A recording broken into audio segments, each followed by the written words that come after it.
한 주일 동안 모두 평안하셨습니까? 네. 예. 지난 안식일에 우리가 이제 집회를 마치고 일주일이 어째 그리 또 빨리 지나가는지, 예. 또 이렇게 안식일에 여러분을 뵙게 돼서 참으로 반갑습니다.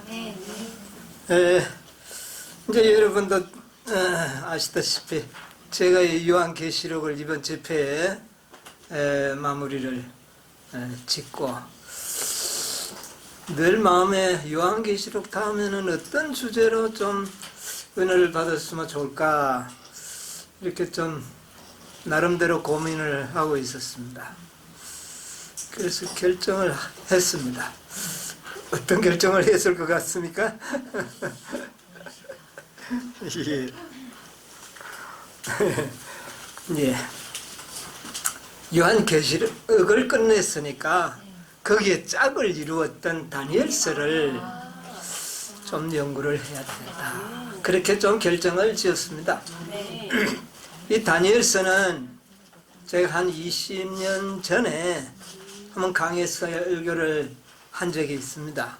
한 적이 있는데, 워낙 이 다니엘서는 많은 분들이 해박한 지식을 갖고 연구를 해서 뭐 더 이상 연구해야 할 필요가 있겠나, 평소에 그렇게 그런 생각이 저에게도 좀 있고 많은 사람들이 좀 가지고 있는 것 같아서 다른 어떤 주제를 생각도 해봤습니다.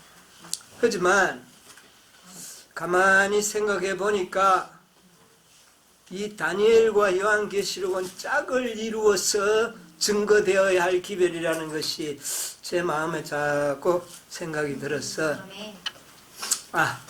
다니엘서를 다시 한번 연구해보자.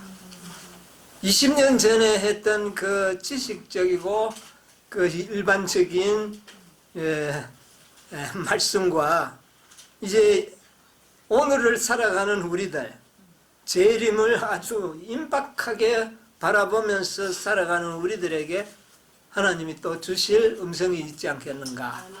예, 분명히 다른 음성이 좀 있을 것이다 하는 그런 생각이 들어서 다니엘서를 연구하기로 그렇게 했습니다. 자, 다니엘서 오늘은 12장에 있는 말씀을 좀 읽도록 하겠습니다. 12장에 9절 10절에 있는 말씀 제가 한번 읽어보겠습니다.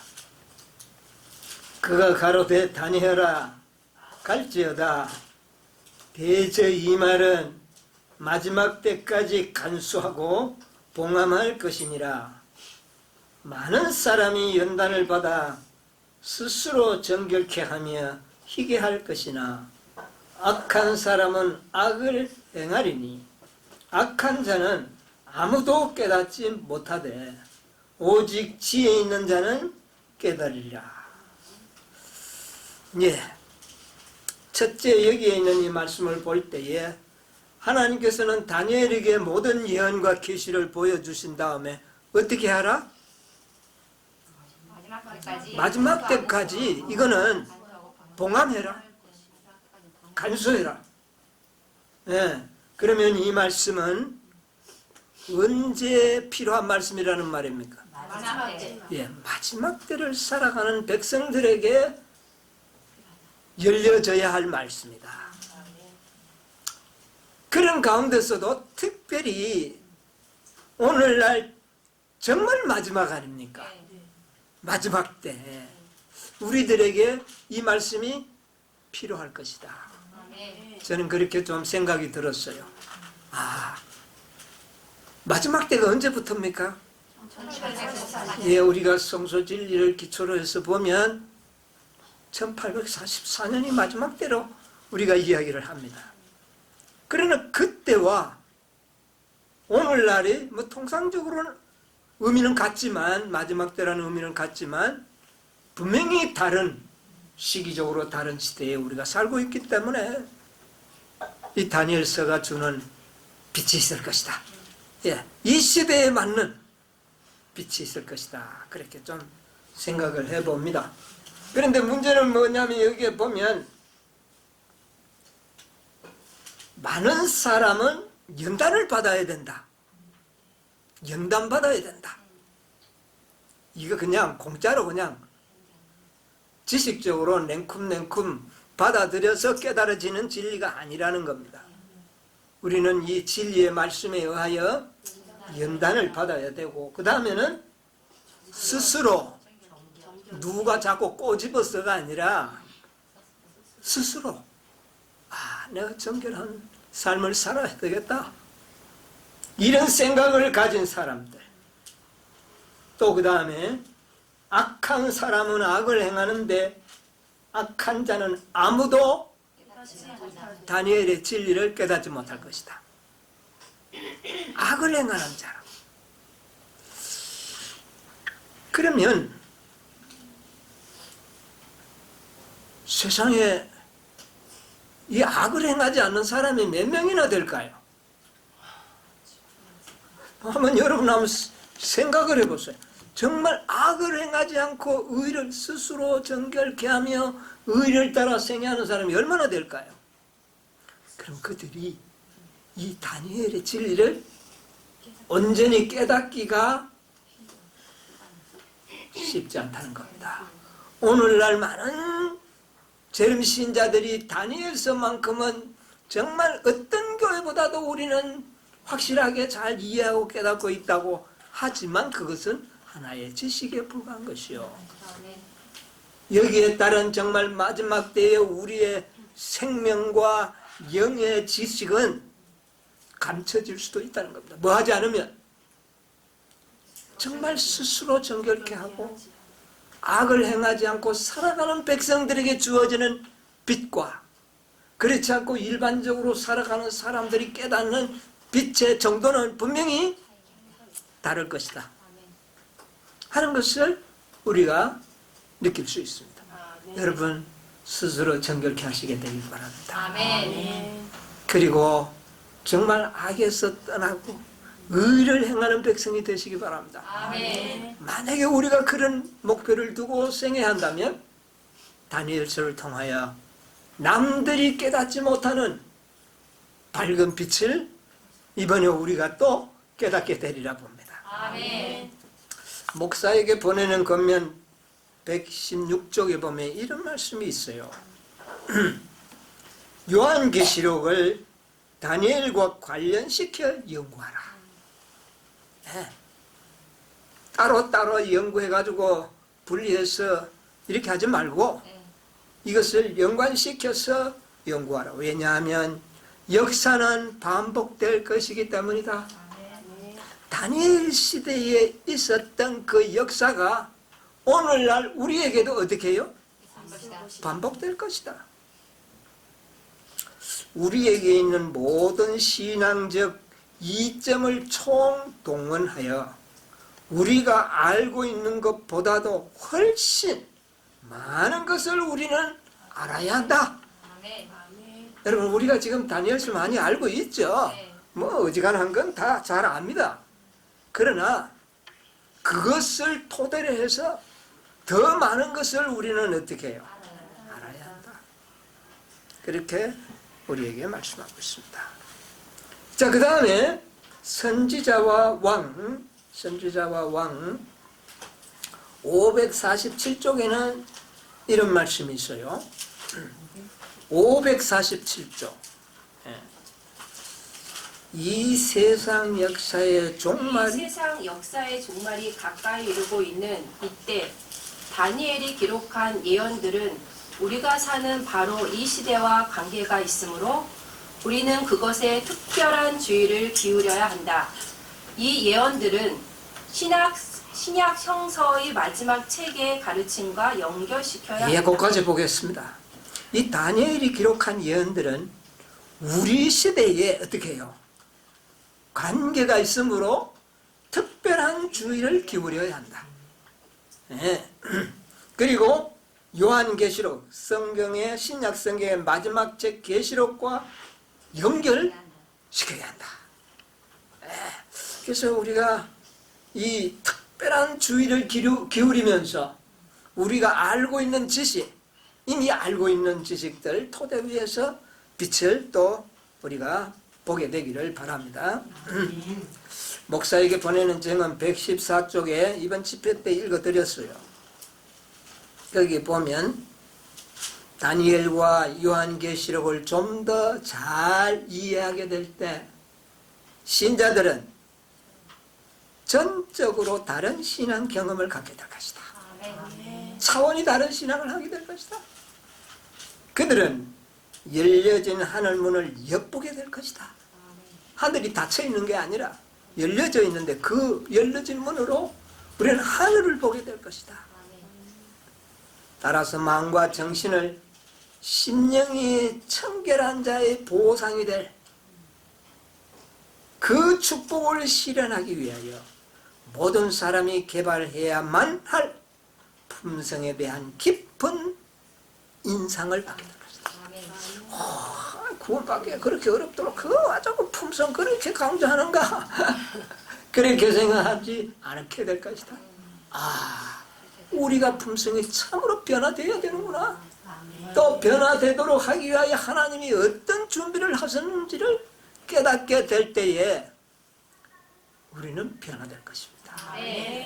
이런 결과를 얻도록 하기 위해서 요한계시록과 다니엘서는 필히 연구하라. 그래서 하나님께서 다니엘서 이번에 우리를 통하여 또 연구하도록 이렇게 하지 않았었는가 생각을 해봅니다. 자,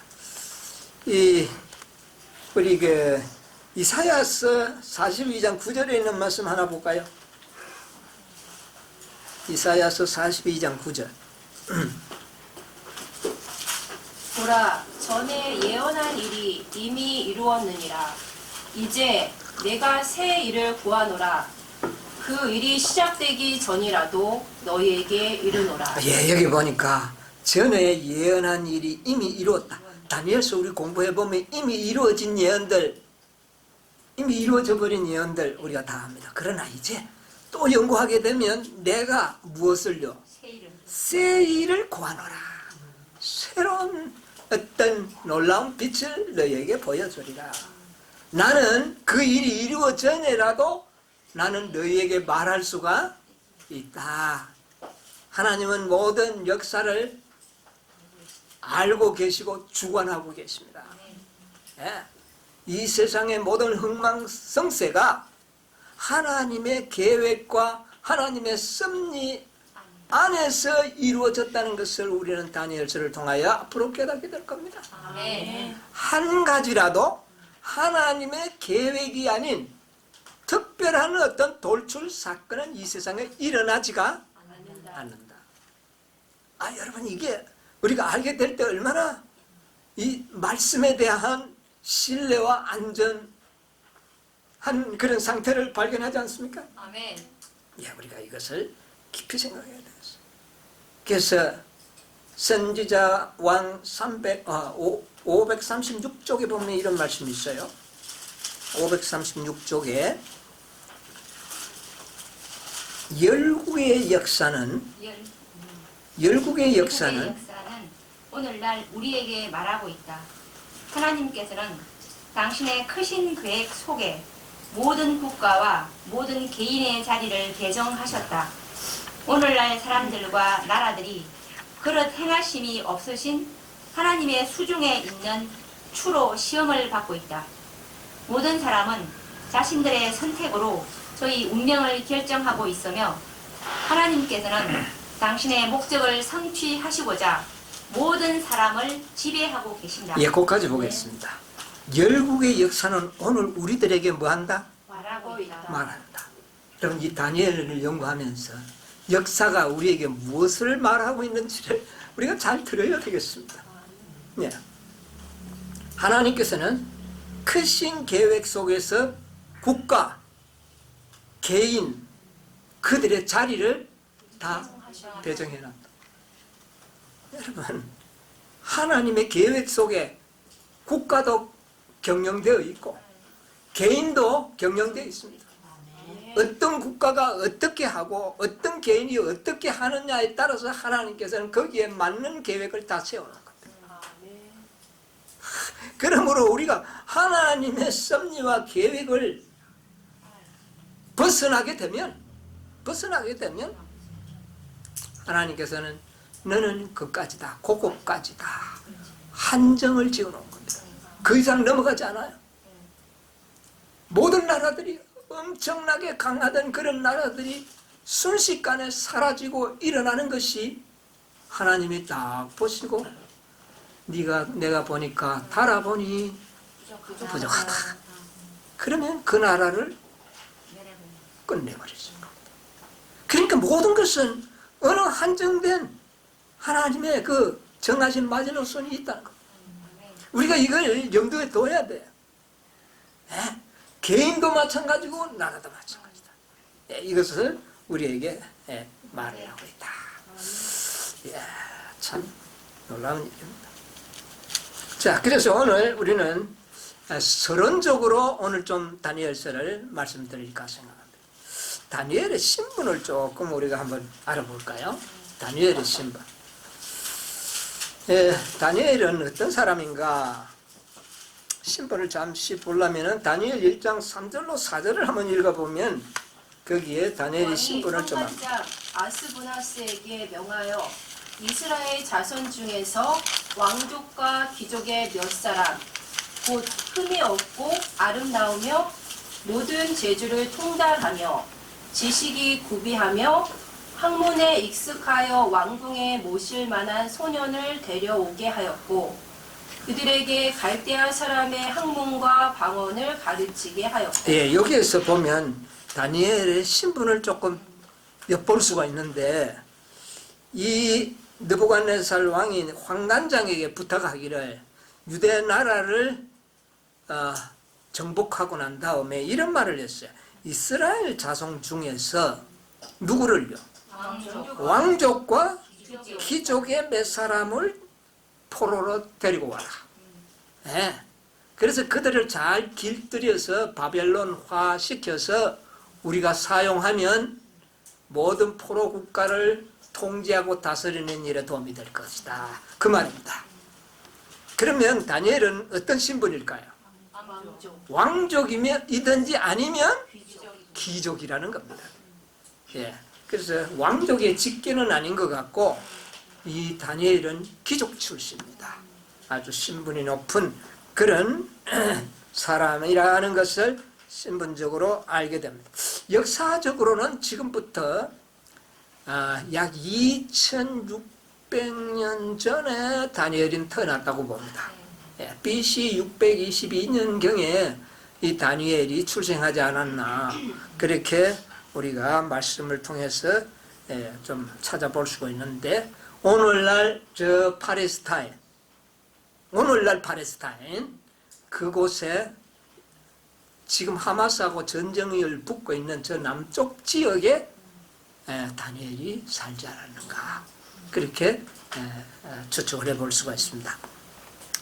그런데 이 다니엘은요 10대 후반까지는 유대 땅에서 살다가 10대 후반에는 바벨론에 포로로 잡혀가서 그 다음에 청장년기 죽을 때까지 어디에 살게 되느냐 하면은 바벨로니아에서 살게 됩니다. 이런 역사를 다니엘은 가지고 있습니다. 그런데 이 10대 후반에 바벨로니아에 잡혀가서 아주 왕궁에서 놀라운 갈대아 학문을 배우면서 정치에 관하여 많은 공부를 하게 됩니다. 그래서 나중에는 이 다니엘이 느부갓네살 왕의 정치 고문이 됩니다. 왕의 고문이 돼요. 그럼 왕의 고문이 되면 뭐를 자문을 할까요? 정치에 대한 자문을 하게 되는 겁니다. 그러면 이 다니엘은 국제 정세를 아이고 그거 뭐 구원받는데 뭐 필요하냐 그렇게 하지 않았다는 것을 알게 됩니다. 그는 상황상 국제 정세에 대한 많은 정세를 알고 있어야 하고 또한 그것이 정말 하나님의 말씀과 잘 대조되어서 어떻게 이 왕을 잘 참 조언을 해줄 수 있을까를 연구하는 그런 정치학자입니다. 네, 그렇게 볼 수가 있습니다. 여러분, 이 역사가 말한다 그랬는데 오늘날 우리들요 그저 구원만 받으면 되지 이렇게 생각하는데, 우리도 정치에 대해서 조금은 어떻게 해요? 내가 그 뭐 참내가 뭐 출세하려고 연구할 필요는 없지만 알고 있는 것은 매우 중요합니다. 우리도 느부갓네살한테 이야기해 줘야 돼요. 우리의 책임도 그런 게 있습니다. 예. 자, 그리고 이 다니엘은 선지자예요. 그러면서 하나님의 선지자였어요. 예. 왕의 고문이고 정치 고문인과 동시에 하나님의 선지자입니다. 그런데 여러분, 이 성경을 연구하다 보면 뭐 구약 성경의 대선지자가 이사야, 예레미야, 에스겔 이런 분들을 다 대선지라고 그렇게 이야기합니다.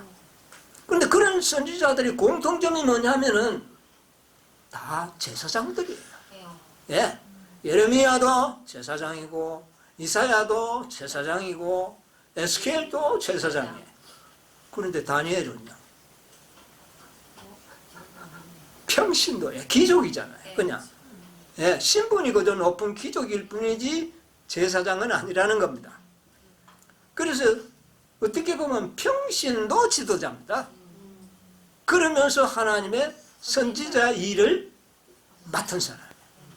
그런데 굉장히 중요한 일을 이 다니엘이 맡았다는 겁니다.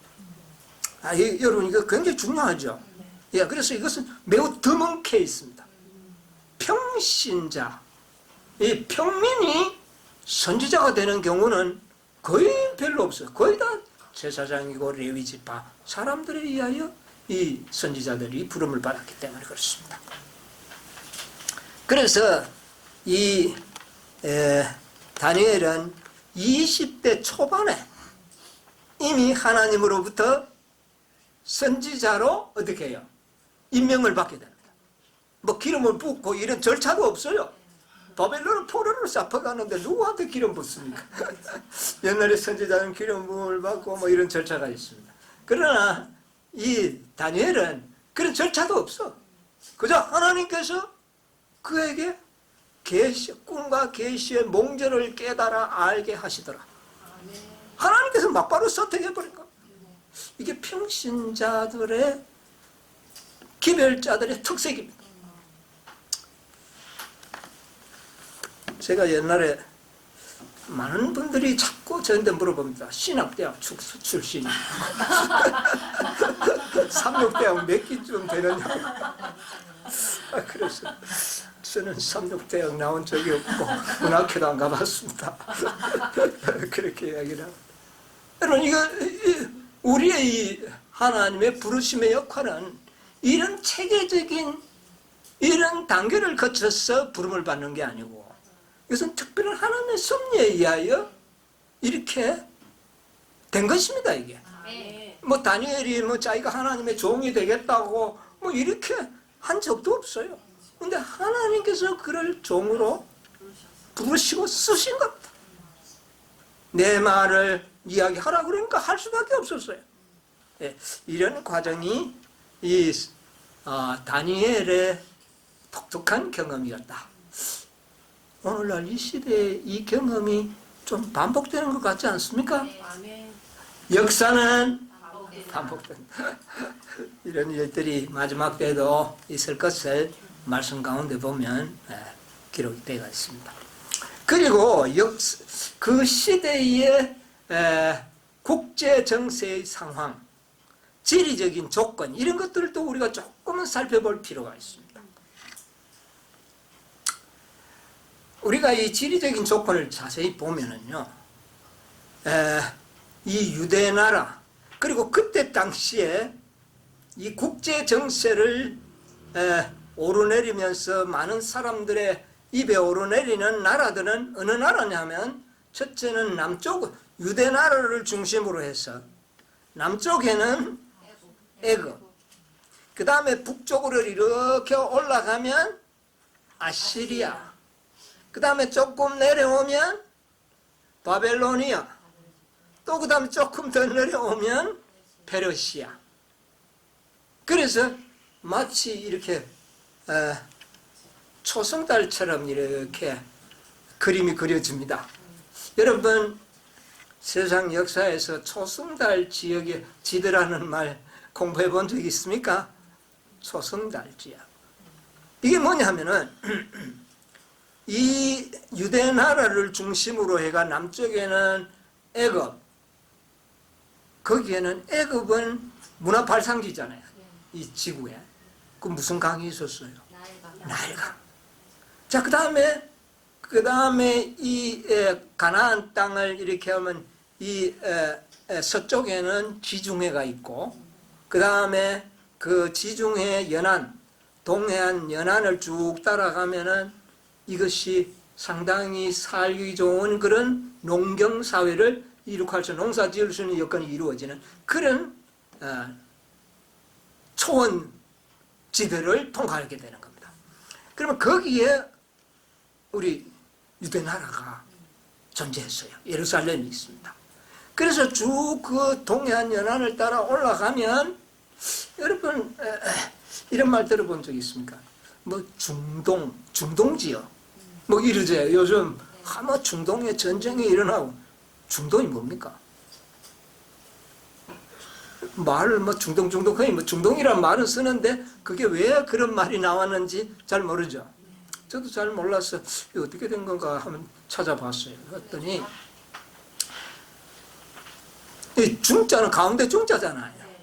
그 다음에 동자는 동역동이에요. 자, 그런데 이게 뭐냐 하면은 유럽인들이 보는, 유럽 국가들이 보는 관점에서 이 모든 이 유대 나라에서부터 이 바벨로니아, 시리아 이 모든 것이 동쪽이에요. 그런데 이 중동 지역이라는 것은 이 동쪽 지역의 가운데 부분 나라들이라는 뜻입니다. 그렇게 중동이라고 그래요. 거기에 이제 지금 우리가 연구하는 이 모든 이 중동 지역에서 일어난 세계 역사가 오늘날 세계사입니다. 우리가 중고등학교에 올라가서 세계사를 공부하게 되면 다 바벨로니아 역사, 아시리아의 역사, 페르시아의 역사, 이거 다 역사인데 그게 다 중동이에요. 극동은 어디예요? 우리 한국. 동쪽 제일 마지막 끝이라는 겁니다. 그 다음에 근동이라고 말하는데, 근동은 유럽에서 가장 가까운 아시아 지역 나라들. 이런 것을 근동, 중동, 극동 이렇게 나누는데, 지금 우리가 연구하고자 하는 다니엘서의 역사는 중동 지역입니다. 여기에는 이 바벨로니아나 페르시아나 아시리아가 패권을 잡았던 그 지역은 무슨 강이 흐르느냐 하면은, 첫째는 유브라데스 강이 흐릅니다. 그 다음에 또 다른 강이 하나 있는데 티그리스 강입니다. 티그리스 강은 그 뭐냐면은 그 히데겔이라고 이야기합니다. 히데겔. 그래서 이 유브라데스 강과 그 다음에 티그리스 강이 이렇게 흘러 내려와서는 이 밑에 페르시아만 바다로 흘러 들어갑니다. 그런데 그 유역이 이제는 뭐 너무나 기름진 그 농경 벌판이 펼쳐집니다. 그러면 옛날에 농경사회에서 이 땅이야말로 모든 나라들이 뭐 할 수밖에 없는, 탐낼 수밖에 없는 그런 지역입니다. 그래서 그 땅을 차지하는 나라가 최고의 강국이 될 수 있는 그런 여건을 갖추게 되는 거예요. 그래서 그 땅을 최초로 패권을 가져온 나라가 아시리아입니다. 이 아시리아. 그 다음에 아시리아 전에는요, 거의 다 이 도시 국가들이에요. 바벨탑이 무너지고 난 다음에 분리되어서 나와서 나라를 막 세우는데, 뭐 조금 지가 잘나면 도시 하나 잡아가지고 나라를 세가 지가 왕이라 그래가지고 이런 도시 국가들이 많이 생겨났습니다. 그러나 아시리아는 대제국을 형성합니다. 그것이 바로 이 초승달 지역을 점령함으로써 그렇게 되는 거예요. 그래서 세계 역사의 모든 흐름은 바로 이 중동 지역을 누가 장악하느냐 여기에 달려 있었어요. 그래서 제일 처음에는 아시리아, 그 다음에는 바벨로니아, 그 다음에는 페르시아, 이렇게 시대가 흘러. 이것이 세계 역사의 중심이었고 또 다니엘서 연구의 핵심 나라들이에요. 예, 그래서 세상 역사와 또 이 성경의 역사가 일치하는 이런 모습을 우리가 보게 되는 겁니다. 이런 정도를 우리가 좀 잘 생각을 해봐야 됩니다. 그러면은 이 다니엘이 살던 그 당시에는 세 패권 국가들이 있었습니다. 첫째, 남쪽에는 어느 나라? 애굽. 그 다음에 북쪽에는 아시리아. 그 다음에 조금 내려와서 바벨로니아. 그러면 이 세 나라가 그때 당시에 패권을 서로 좌웅을 거르는 그런 정세였어요. 이 정세가 오늘날 우리하고도 좀 비슷해요. 비슷합니다. 여러분, 이 아시리아는 이 북쪽인데 최북단입니다. 초승달 지역의 북단에 위치한 나라인데 오늘날의 소련하고 비슷해요. 러시아. 이 아시리아는 아주 무자비한 나라입니다. 아이들도 그냥 막 무자비하게 죽이고 잉태한 여인을 그냥 배를 가르는 아주 무서운 나라였어요. 공산주의에 종주국이었던 이 소련이 공산혁명을 일으켜서 얼마나 무자비한 일을 사람 많이 죽이는 그런 나라가 비슷해요. 그런데 그 나라가 누구한테 세력을 잃느냐 하면 바벨로니아에게 세력을 잃습니다. 그 바벨로니아는 오늘날의 어느 나라에 비유하면 좋겠어요? 미국입니다. 미국이 바벨론이잖아요. 예. 계시록을 우리가 연구해보면 용같이 말할 때 이 로마 캐토릭과 연합하여 큰 바벨론을 이룰 것을 예언되어 있지 않습니까? 미국이 바벨론. 이 아시리아가 바벨론에게 세력을 잃었던 것처럼 오늘날도 이 러시아와 이 소련이 누구한테 세력을 잃어버렸어요? 미국이라는 나라에. 그래서 미국은 아주 대강국입니다. 그때부터 이 지구상에는 초강대국으로 지금까지 세계의 경찰국가로 존재하고 있습니다. 그때하고 정서가 비슷해요. 그 다음에 남쪽에는 누가 있어요? 애굽. 그런데 여러분, 이 애굽은요, 역사가 아주 이 세상에 가장 역사가 깊은 나라입니다. 바벨탑이 무너진 이후에 곧장 세워진 나라로서 그때부터 바벨론, 이 애굽은 아브라함 시대 때부터 애굽 나라가 존재해 있습니다. 근데 그때부터 지금까지 한 번도 나라 이름이 바뀌지 않는 나라가 애굽입니다. 여러분, 이거 유의하셔야 돼요. 다른 나라는 다 어떻게 됩니까? 뭐 망하면 아시리아 망하면 딴 데 들어와서 이름 바뀌고 다 이름이 바뀝니다. 그런데 이 애굽만큼은 한 번도 이름이 바뀌지 않고 통치하는 지역도 안 바뀝니다. 지금도 애굽은 건재하고 있죠. 그러나 그 건재하고는 있지만은 그때는 이 세 나라 중에 하나의 건재한 나라로 그때는 존재했어요. 그래서 아시리아가 애굽과 전쟁을 하고 바벨로니아가 애굽과 전쟁을 하면 어디를 거쳐 지나갑니까? 가장 중앙에 있는 이스라엘을 짓밟고 가는 겁니다. 그렇게 해서 이 이스라엘은 하나님을 진실로 섬기지 못할 때는 항상 이 북쪽에 있는 나라로부터 아니면 남쪽에 있는 나라로부터 올라가면서 짓밟히고 내려가면서 짓밟히고 해서 곤욕을 치렀던 나라가 유대나라 이스라엘입니다. 근데 하나님께서는 거기 두신 목적이 있어요. 만약 이 나라가 하나님의 뜻을 잘 순종했더라면 이 나라에도 복음을 전하고 저 나라에도 복음을 전하는 중앙에서 오고 가는 사람에게 하나님의 놀라운 그 영광을 드러낼 수 있는 그런 길목에다가 세우는 겁니다. 그래서 그때 당시에 유대 나라를 중심으로 해서 세 나라의 세력들이 있었는데 마지막에도 꼭 이 세 세력이 있어요.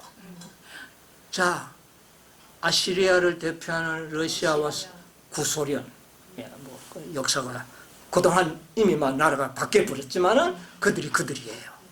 자, 그 다음에 바벨론을 대표할 수 있는 미국, 그 다음에 애굽을 대표할 수 있는 나라는 어느 나라일까요?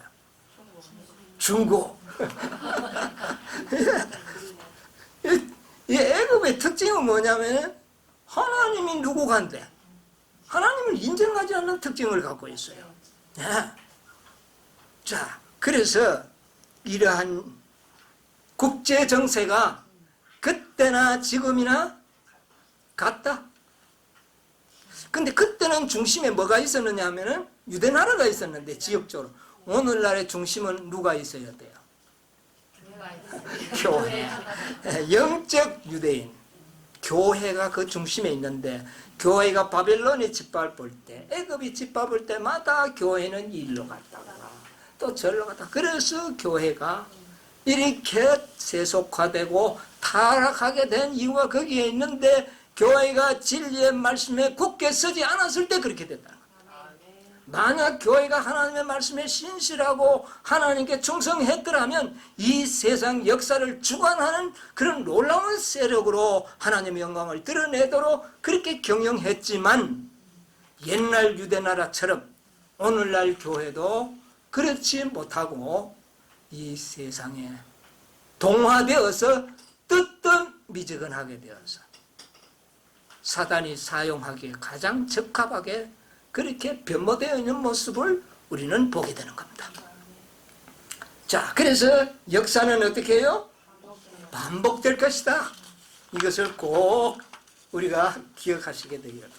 그런데 중요한 것은 하나 중요한 문제를 좀 짚고 넘어가야 되겠는데 이 유대나라는요.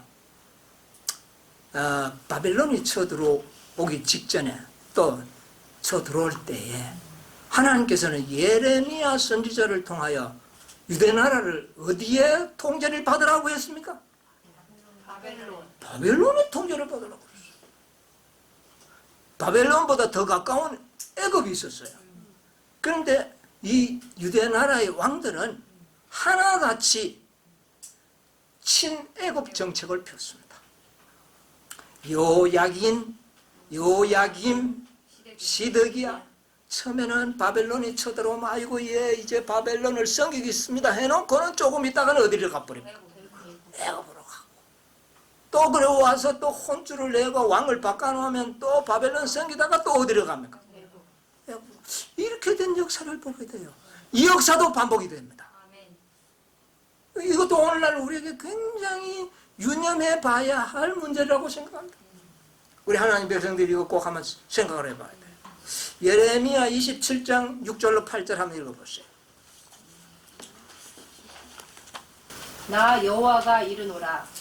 바벨론 왕 느부갓네살을 섬기지 아니하는 국민이나 그 목으로 바벨론 왕의 멍에를 매지 아니하는 백성은 내가 그의 손으로 진멸시키기까지 칼과 기근과 연병으로 벌하리라.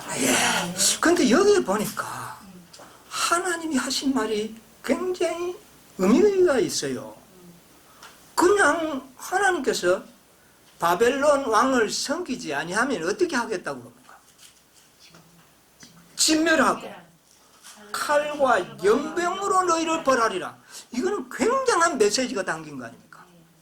그래서 예레미야는 늘 친애국 정책을 피는 왕과 귀족들 사이에서 우리는 바벨론을 섬겨야 됩니다 하니까 이 예레미야는 반역자로 몰려가지고 죽을 고생을 하고 죽어야 할 그런 아주 운명이 아주 여러 번 있었어요. 죽을 뻔한 운명.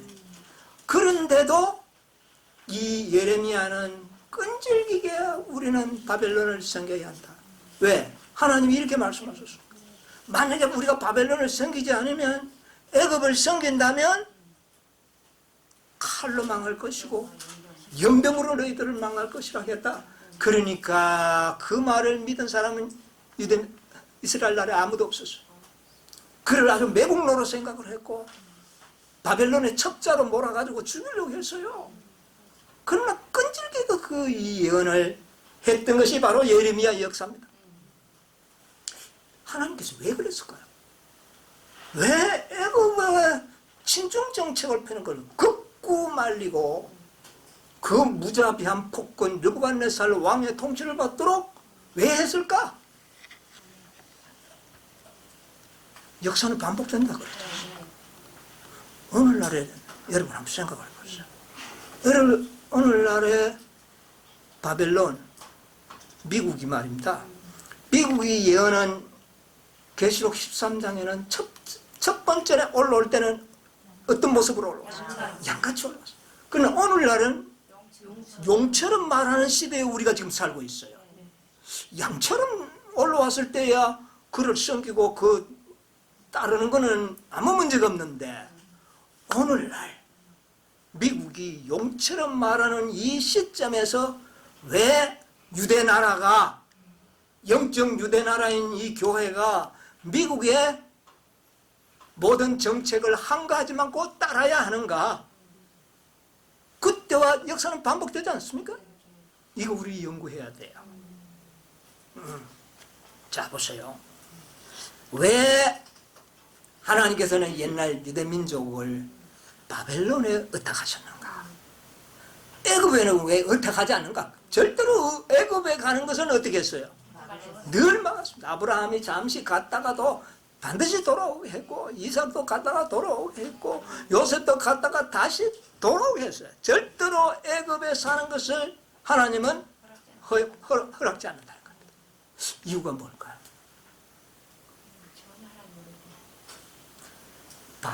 애굽의 정책은 여호와가 누구한테 무신론입니다.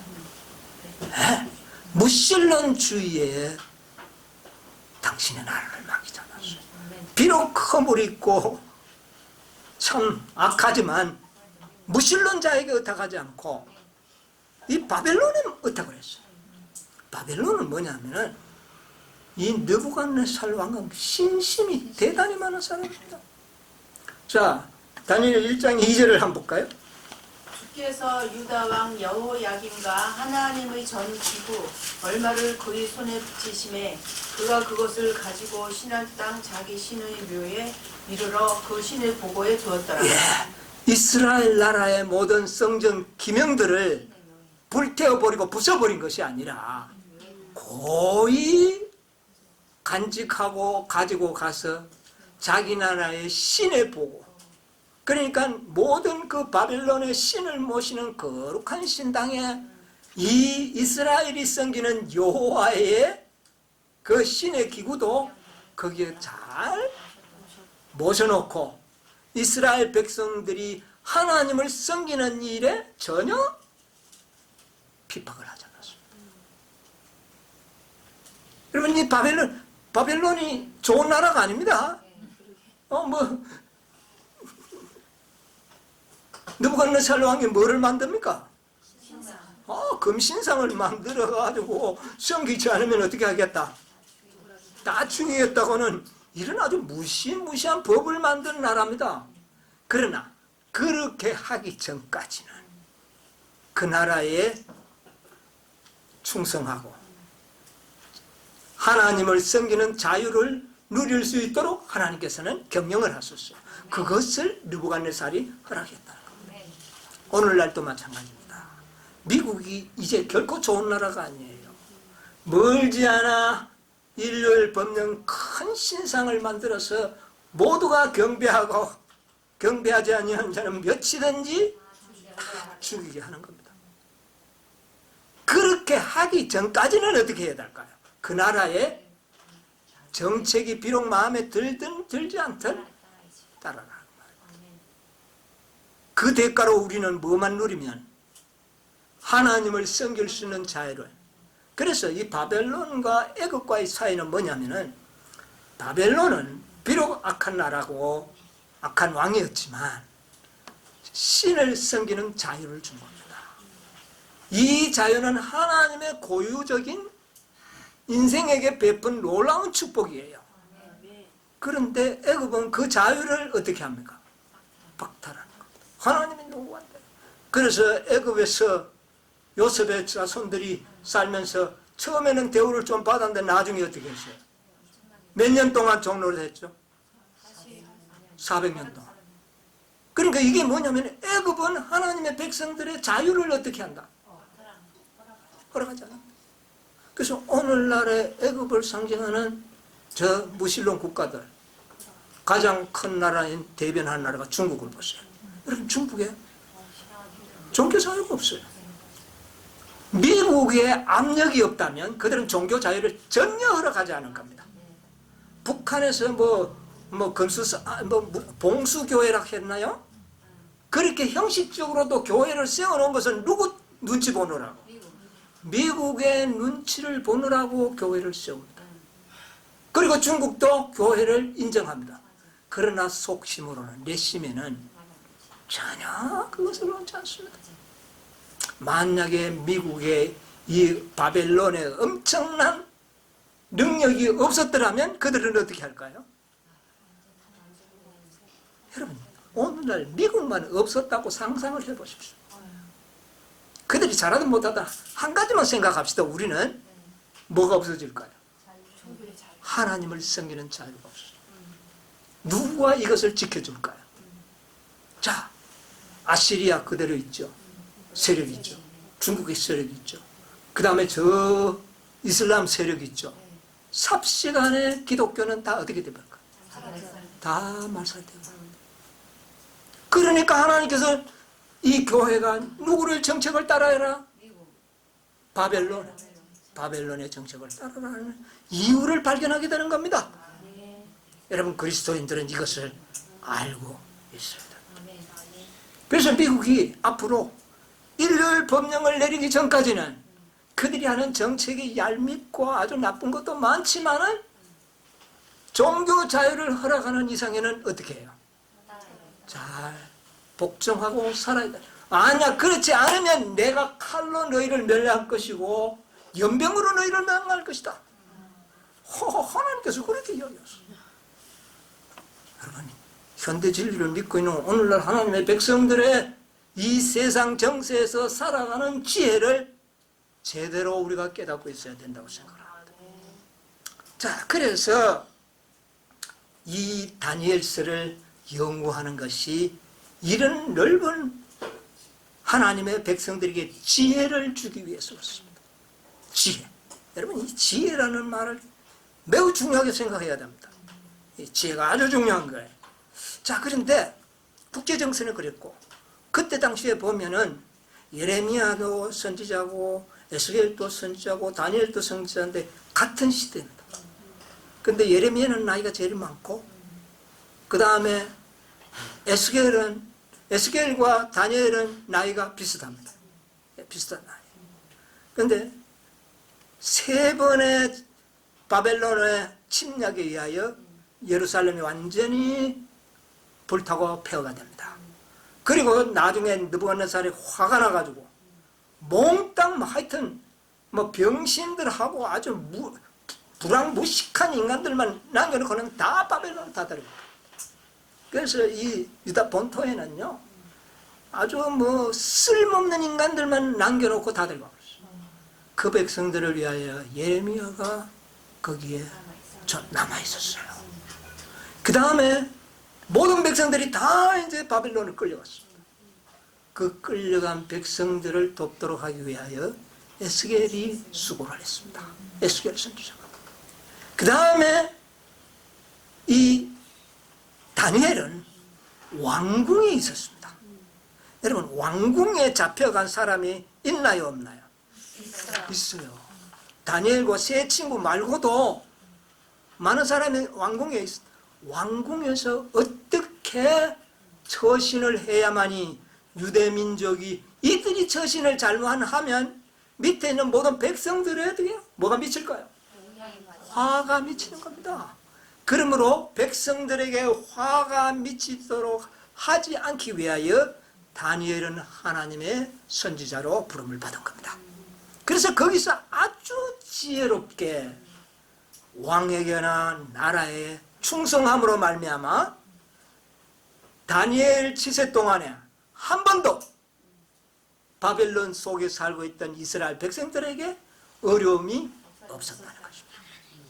바벨론 민족들과 전혀 차별이 없이 행복하게 그들은 살 수가 있었어요. 이 육체적으로, 현실적으로. 그 일을 하도록 부름을 받은 선지자가 바로 다니엘입니다. 다니엘이 참 중요한 역할을 맡았죠. 예, 이런 것들을 우리가 발견하게 되는 겁니다. 그래서 사실은 이 다니엘의 역할이요, 참 중요합니다. 왕궁에서 어떻게 살아야 하는가, 그것을 훈련합니다. 여러분, 우리가 지리 살다가 왕궁에 갖다 놓으면 여러분 제대로 살겠습니까? 뭐가 어찌해야 될지. 참으로 이 다니엘은 그렇게 했습니다. 앞으로 이제 역사적을 연구하면 이제 또 소상하게 또 나오겠죠. 나오겠습니다. 자, 시간이 많이 가서 좀 마무리를 지어야 되는데, 어쨌든 이렇게 해서 세 선지자가 같은 시대에 하나님께 부름을 받고 하나님의 백성들을 위하여 일을 했다는 겁니다. 이것도 표상이요, 역사적입니다. 오늘날 마지막 시대에 세 천사의 기별을 통하여 당신의 백성을 관리하고 있습니다. 그렇잖아요. 네. 예레미야 선지가 나이가 가장 많았던 것처럼 첫째 천사의 기별은 저 1830년대 초반에서부터 시작이 되어서 쫙 흘러왔습니다. 첫째 천사. 자, 그 다음에 에스겔 두째 천사입니다. 그런데 이 두째 천사의 기간은 매우 짧습니다. 1844년 12월 22일까지 두째 천사의 역할인데, 셋째 천사와 같은 해에 만나게 되는 겁니다. 그러니까 두 사람이 나이가 비슷한 게 맞죠? 그래서 에스겔과 다니엘의 나이조차도 동년배의 선지자로 부름을 받아서 일을 했다. 이 마지막 시대의 세 천사의 기별이 얼마나 중요한가. 네? 유대 땅에 있는 사람들이 예레미야의 말을 듣지 않는다면 그들은 곤욕을 치를 수밖에 없죠. 그런데 역사적으로 보면 남아있던 이 유대 본국에 남아있던 이들이 조금은 바벨론과 뭐 하다가 나중에 또 어디 갑니까? 애굽으로 갔거든요. 이게 현실도 오늘날도 마찬가지입니다. 교회가 어디로 가고 있다? 애굽으로 갔다. 애굽으로. 자꾸 그냥 조금 이래 정신 차리면 이래 섬기다가 그만 애굽. 어떻게 그렇게 똑같은지 몰라요. 자, 그래서 어쨌든 세 천사의 기별을 통하여 당신의 백성을 관리하고, 그 다음에 다니엘의 기별을 통하여 하늘 왕궁에 살 수 있는 백성들을 훈련시키고 있다. 여러분, 하늘 왕궁이 어디입니까? 새 예루살렘 도성 안에서 살면서 왕을 모시고 살 14만 4천인을 훈련하기 위하여 다니엘이 부름을 받았다. 아멘. 이게 역사의 반복입니다. 아멘. 놀라운 일이죠? 아멘. 어떻게 훈련시키는지 아십니까? 여러분, 우리 에스겔 14장 14절 한번 읽어보겠습니다. 비록 노아, 다니엘, 록 이 세 사람이 거기 있을지라도 그들은 자기의 의로 자기의 생명만 건지리라. 나 주 여호와의 말입니다. 에스겔을 통하여 하나님께서는 이렇게 말합니다. 뭐 어떻게 해요? 노아, 다니엘, 욥 이 세 사람이 거기 있을지라도 자기의 의로 자기만 구원받을 것이라. 이거 참 꽤 연구해 볼 만한 주제입니다. 네. 노아, 왜 수많은 의인들의 조상이 있는데 왜 노아를 이야기했을까? 죽은 이때는 비록 아직 다니엘은 살아있을 때입니다. 아직 에스겔과 동시대 살아있고 작년 그런 시기였어요. 그런데 죽은 노아하고 다니엘하고는 이 시기적으로 거리가 엄청나게 먼 사람이에요. 그런데 살아있는 다니엘을 의인으로 추천합니다. 누가요? 에스겔이 하는 게 아니라 여호와의 하나님께서 누구를 추천했다고요? 다니엘. 다니엘을 추천합니다. 그 다음에 누구를요? 요. 욥. 욥 말고도 아브라함도 있고 뭐 많이 있는데 왜 이 세 사람을 하나님께서 추천했을까요? 좀 생각해 봐야 되지 않겠습니까? 난 이 세 사람이 오늘 마지막 시대를 살아가는 백성들에게 매우 중요한 인물이라고 생각합니다. 예수님께서 말씀하셨습니다. 인자의 임함은 누구의 때와 같으리요? 노아의 때와 같으리요. 노아의 때를 연상한. 그래서 이 노아가 추천받은 겁니다. 노아를 통해서 너희는 의를 배우라. 예, 노아를 통해서 홍수로 멸망하고 앞으로는 무엇으로 멸망한다? 불로 심판할 때 노아의 말을 너희들은 잘 기억해라. 누구한테 하는 기별이죠? 마지막 때를 살아가는 우리들에게 매우 중요한 인물입니다. 자, 그 다음에 에스겔.